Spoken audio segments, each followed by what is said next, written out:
interesting vlog this. That's not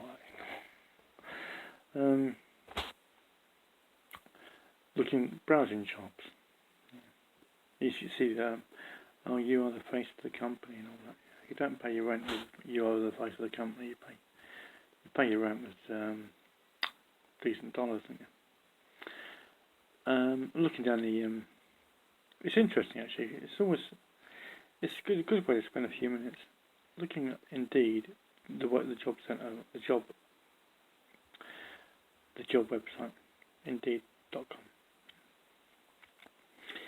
and just type in driver, press search. It's a good laugh. Seeing people offering £9 an hour, and then you got other Class 1 drivers on £50,000 a year. And £9 an hour is what is £9 an hour? 9 is 90. 10 is 90 times 4 is 360 quid a week. 360 a week is if it is 40 hours, 360 a week. Sorry, is 16 grand a year, isn't it? For Class 1 on 50 grand a year. How is someone who's going to be about, if you pass your test before 1997, you qualify for automatic 7.5 tonne. I think that's still the case. It used to be. So you just all you have to do is drive a CPC, which is 35 hours in a classroom, and you get your driver CPC. And if you've passed your test before 1997, you get the C1 entitlement on your licence, which means you can then drive a 7.5 tonne instead of drive a van for 9 quid an hour. You drive a 7.5 tonne for 14 quid an hour.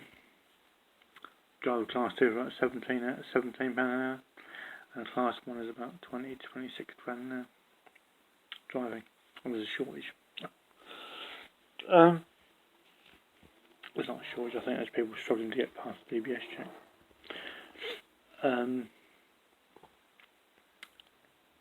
Just on the safeguarding and the communicating to the camera calls, which you have to do. I do. I don't know. You have to excuse the background noise, right? But I'm looking at jobs now, right, yeah? And because I've been an agency driver, you get sent everywhere, right, yeah? Which means everywhere knows you and you know everywhere else, right, yeah? You know that company, they know you. Jobs there, they're Class 2 jobs. Another one, right, yeah? Class 2 job. I was on agency when I got sent there and I had to drive a 7.5 tonne. Such an easy job. And their hours are 7 in the morning till 4:30. Easy day. Well, when I was sent there, it's just that you do your checks in the morning, do your paperwork, go to your vehicle, make sure your vehicle's empty so they can put load on it. You can't walk onto the deck, 7.5 tonne deck. You have to set your what do you call it? Your corners on the product so the product doesn't get damaged when you do your straps. You throw your straps over. You get 3 loads. You might have 3 or 4 drops on one load.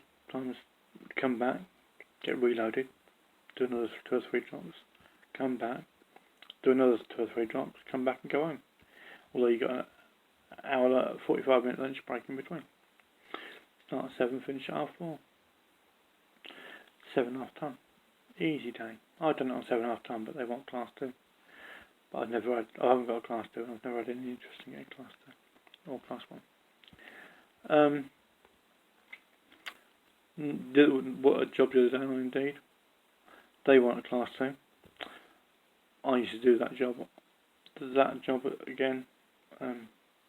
You go out in the morning, early start, about 10 drops, 8 drops, 10 drops. You might have a couple of drops in the afternoon. Hour picking in the warehouse. Easy picking. Have a lunch break in between and go home. I've done the job on agency. I got sent there on agency. By the agency, this company. Easy job. They want a Class 2 and I've got a 7.5. I can drive a 7.5, but not at the moment because I haven't got a driver CPC. But again, another easy job. See, you don't. When you work for one company, all you can reference to it or relate to is that one job. When you're an agency, you know that job, this job, that job, every other job, because you get sent everywhere, which gives you more experience. It's funny actually. Then I look at my website addresses. I looked at name bio just now. A freeletter.com sold yesterday for $40,000, which is 30,000 quid. A freeletter.com sold for £30,000 yesterday. Well, $40,000, which is approximately £30,000 sterling. See, where at freeletter.com don't usually sell for less than one just did. It's about one sold for about £14,000, but they don't tend to usually sell for much below that. They've got a liquid price at the back for £15,000. And there you go. This is just I might do some more of my domain names this afternoon if I can be bothered. Put a few more up there. We're not even started. The ones I've done earlier on, they're hardly anything. I've got a few more. So where we got to the D's, see, I've got website addresses with what's it? It's debt, DEBT, debt. Hard to get website addresses. Hard to get, right? Because everybody's got an idea of how to get people out of debt, but they can't make the concept. I got the concept. I have the ideas of. I've got about 4 or 5 domain names with debt as the first keyword, and the website address is debt, and the extension is GTLD. You can't get them. They're hard to get hold of, and if you get them independently valued at SDR, they're worth a few quid, because you can't get them. They're all bought. So the ones that this is it. I've got about 5 or 6 at the moment. Although they're going to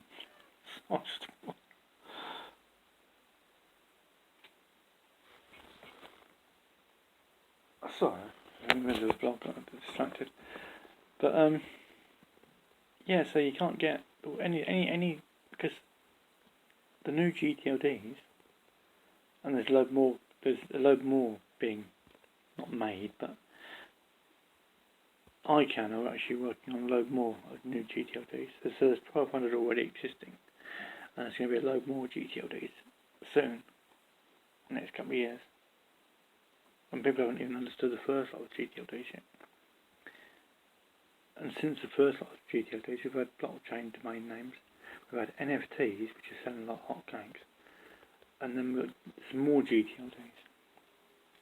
And then we've got people that think that .com, which was trendy in 1995,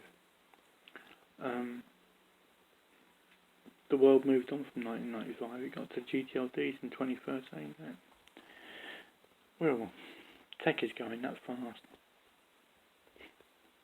It is going that fast. And with everybody now, the last year or so of the pandemic, this is just waffle, just general waffle, isn't it? Jobs or whatever, website addresses. See, van life, you can be a domain name investor being a van life. All you need is an internet connection. You only need the internet connection for about